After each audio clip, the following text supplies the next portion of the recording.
Graça e a paz. Em nosso curso básico de vida cristã, estamos no livro 12, A Doutrina da Salvação, capítulo 4, a participação do homem na conversão. Amados, no capítulo 3, o lado divino da conversão do pecador, foi tratado os seguintes assuntos. Tópico 1, a presciência e a eleição de Deus. Qual a base sobre a qual a eleição se apoia? Tópico 2, a predestinação e o chamamento de Deus. Porque a predestinação não anula a escolha do homem. Tópico 3. Operando com Deus na salvação. Qual o âmago da doutrina do determinismo e do livre-arbítrio? E hoje, no tópico 1, o que é conversão? A palavra conversão, literalmente, significa virar-se para a direção oposta.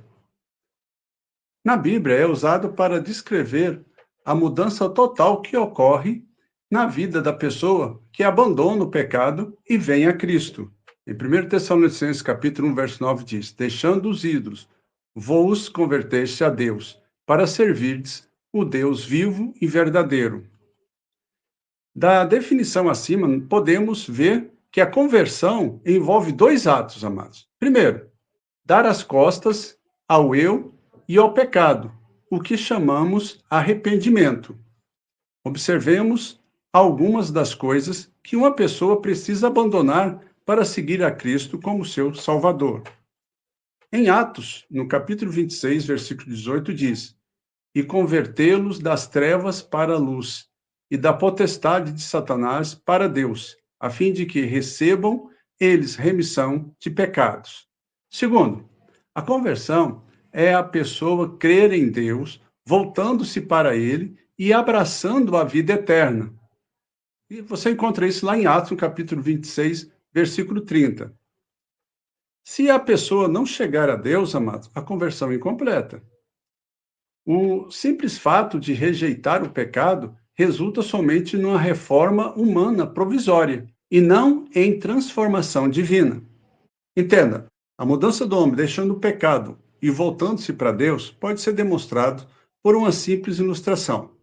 Imagine um homem andando pelo caminho que leva à destruição inevitável, causado pelo pecado e condenação.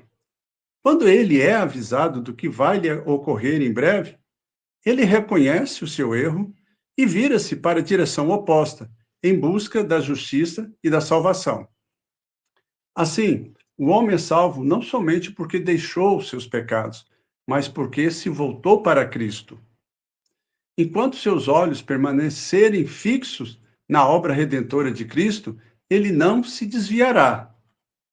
Em Isaías, no capítulo 45, versículo 22, diz: olhai para mim e sede salvos, vós, todos os termos da terra, porque eu sou Deus e não há outro.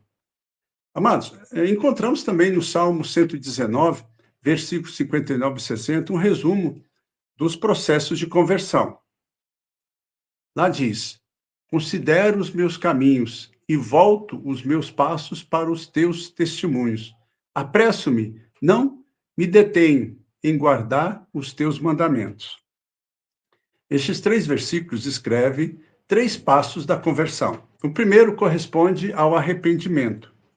O salmista diz que considerou seus caminhos. Isso implica que ele percebeu que era pecador e que necessitava de um Salvador. Aborrecendo o seu pecaminoso modo de viver, ele decide mudar.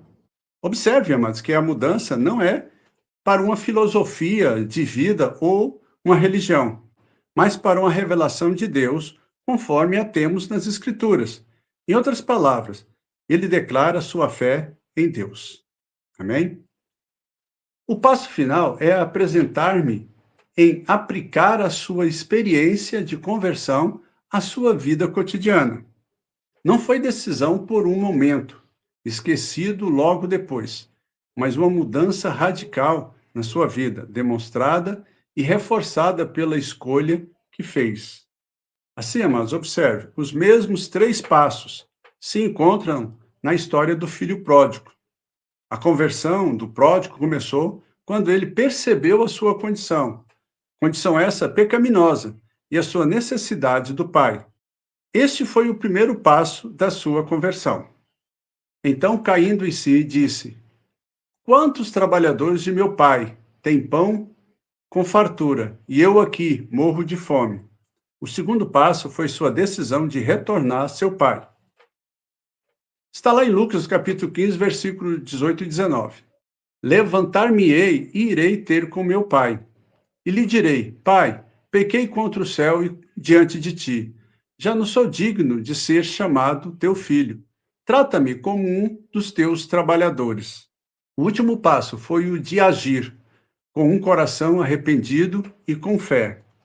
Assim, se ele não tivesse voltado para o seu pai, sua decisão de arrepender-se teria sido somente sentimentalismo momentâneo. No seu caso, houve uma conversão sincera, pois ele levantou-se, deixou o chiqueiro do pecado e foi para o seu pai, iniciando uma nova maneira de viver. Depois você confere ali em Lucas, no capítulo 15, versículo 20. O pródigo achava que seu pai estava zangado com ele e que teria que primeiro obter seu favor e perdão. Entenda, o filho estava disposto a ser tratado como um empregado da família, a fim de conseguir, aos poucos, o favor e as boas graças do pai. Deus, amados, Deus já aplacou sua ira contra o pecado quando seu filho morreu por causa de nós, né? Está lá em 2 Coríntios, no capítulo 5, versículo 19 e 20. Tudo o que precisamos fazer agora é ir a Ele e aceitar o seu amor e perdão. Amém? Então, para nós terminarmos nossa aula de hoje, o pai do pródigo o abraçou e beijou o filho, alegrando-se com a sua volta antes que o filho tivesse oportunidade de pedir um simples emprego. Lucas capítulo 15, versículo 20 e 21. Amados, afinal de contas, ele não teve a oportunidade de fazer esse pedido, por ter sido imediatamente restaurado a sua posição, a posição de filho. Amém? Então, na próxima aula, tópico 2. O que é arrependimento? Vamos tratar o seguinte assunto. Quais os dois elementos do arrependimento bíblico? Então, observe, no quarto capítulo, a participação do homem na conversão.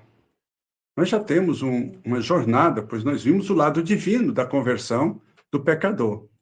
Agora o homem está envolvido nesse processo.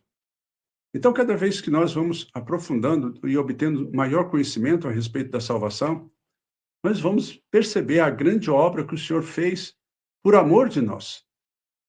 E Jesus Cristo nos deixou uma missão de ir por todo mundo e pregar o evangelho a toda criatura. E para nós fazermos isso, nós temos que ter conhecimento para poder apresentar a razão da nossa fé. Amém? Então, use esse material para você estar evangelizando seus parentes, conhecidos, amigos. E vamos juntos fazer a obra do Senhor. Se você gostou, deixe aí o seu like. Se você tem alguma dúvida, vai ali nos comentários, deixa a sua pergunta, né? Divulgue o canal para que nós possamos alcançar um número maior de pessoas que também possam ser salvas através desse ensinamento. Que Deus abençoe a todos e até a próxima aula.